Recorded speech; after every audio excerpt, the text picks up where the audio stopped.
વકીલ મિત્રો, આજની અદાલતમાં આપનું હાર્દિક સ્વાગત છે।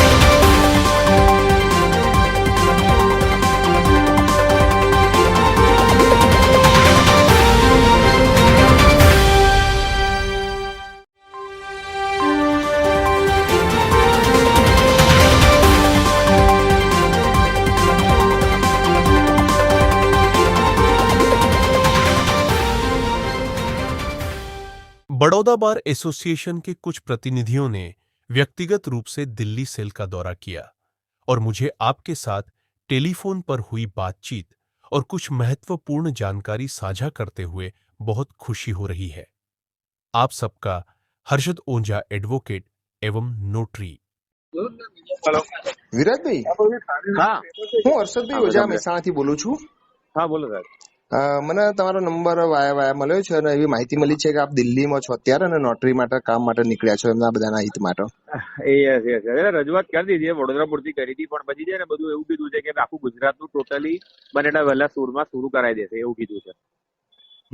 વહેલામાં વહેલું કદાચ આપણા ગ્રુપમાં બધા હા. પૂછે તો કેટલી અપેક્ષા રાખી શકાય? એ હવે તો મને સાચું કહું તમને, હું તમને આ ખાલી હું તમને ખાલી કમિટમેન્ટ આપું કે મને 15 દિવસ કીધા છે, ના આવે તો પછી તમારું મારું ખરાબ ના દેખાય, બરાબર પણ છે, અમને બી સ્પેસિફિક એવું જ કીધું છે કે સૌથી વહેલામાં વહેલી પ્રાયોરિટી ગુજરાતને આપવામાં આવશે, બરાબર છે। એવી વાત થઈ રહી છે। ટાઈમ હવે પીરિયડ મને એમને કીધો નથી ત્યાંથી। બરાબર છે, હું તમારી જોડે વિગતે તો શાંતિથી વાત કરું જ છું। પછી વાંધો નહીં,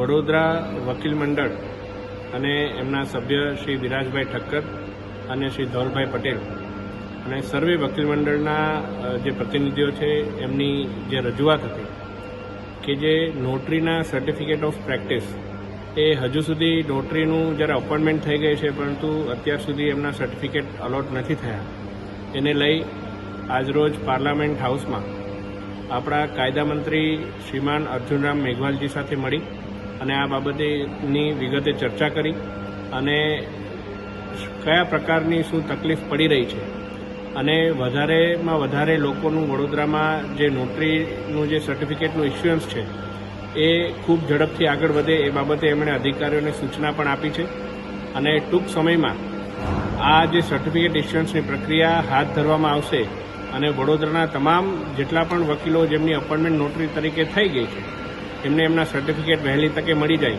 એ બાબતે પ્રયાસ હાથ ધરવામાં